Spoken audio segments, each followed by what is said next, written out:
اعوذ باللہ من الشیطان الرجیم بسم اللہ الرحمن الرحیم السلام علیکم ورحمۃ اللہ وبرکاتہ۔ پیارے بچوں، آپ سب جانتے ہیں کہ ہم نے یہ سبق جس کا نام گاندھی جی ہے مکمل کیا ہے، یعنی پورا پڑھا ہے۔ تو آج ہم سبق کے دیے ہوئے سوالات کے جوابات لکھیں گے۔ تو شروع کرتے ہیں پیارے بچوں۔ پہلا سوال ہے، گاندھی جی نے جنوبی افریقہ میں کس چیز کے خلاف آواز اٹھائی؟ یعنی اس سبق کا پہلا سوال ہے، گاندھی جی نے جنوبی افریقہ میں کس چیز کے خلاف آواز اٹھائی؟ اس کا جواب ہے، گاندھی جی نے جنوبی افریقہ میں ناانصافی اور ظلم کے خلاف آواز اٹھائی۔ گاندھی جی نے جنوبی افریقہ میں ناانصافی اور ظلم کے خلاف آواز اٹھائی۔ دوسرا سوال ہے، ستیہ گرہ کی تحریک کہاں سے شروع ہوئی؟ ستیہ گرہ کی تحریک کہاں سے شروع ہوئی؟ ستیہ گرہ کا معنی ہے یہ سچائی پر چلنا۔ ستیہ گرہ کی تحریک جنوبی افریقہ سے شروع ہوئی۔ ستیہ گرہ کی تحریک جنوبی افریقہ سے شروع ہوئی۔ تیسرا سوال ہے، سوال نمبر 3، 1942 عیسوی میں گاندھی جی نے کون سی تحریک شروع کی؟ 1942 عیسوی میں گاندھی جی نے کون سی تحریک شروع کی؟ اس کا جواب ہے، 1942 عیسوی میں گاندھی جی نے ہندوستان چھوڑ دو کی تحریک شروع کی۔ 1942 عیسوی میں گاندھی جی نے ہندوستان چھوڑ دو کی تحریک شروع کی۔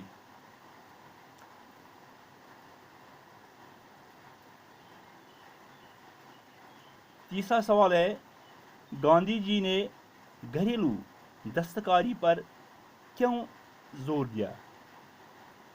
گاندھی جی نے گھریلو دستکاری پر کیوں زور دیا؟ یعنی ہاتھ سے بنائی ہوئی چیزوں پر کیوں زور دیا؟ گاندھی جی نے گھریلو دستکاری پر کیوں زور دیا؟ اس کا جواب ہے، گاندھی جی نے گاؤں اور ملک کی ترقی کے لیے گھریلو دستکاریوں پر زور دیا۔ گاندھی جی نے گاؤں اور ملک کی ترقی کے لیے گھریلو دستکاریوں پر زور دیا۔ چوتھا سوال ہے، گاندھی جی کو لوگ اور کس نام سے یاد کرتے ہیں؟ گاندھی جی کو لوگ اور کس نام سے یاد کرتے ہیں؟ اس کا جواب ہے، لوگ گاندھی جی کو مہاتما گاندھی اور باپو کے نام سے بھی یاد کرتے ہیں۔ لوگ گاندھی جی کو مہاتما گاندھی اور باپو کے نام سے بھی یاد کرتے ہیں۔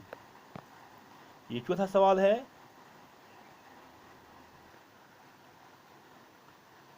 اس کے بعد ایک اور سوال ہے، مثال دے کر ہر ایک لفظ کا متضاد لکھیے۔ مثال دے کر ہر ایک لفظ کا متضاد لکھیے۔ مثال، گورا کالا، اسی طرح سچا، اس کا ضد ہے جھوٹا، اسی طرح محبت کا ضد ہے نفرت، محبت کا ضد ہے نفرت، اس طرح مشکل کا ضد ہے آسان، دشمن کا ضد ہے دوست۔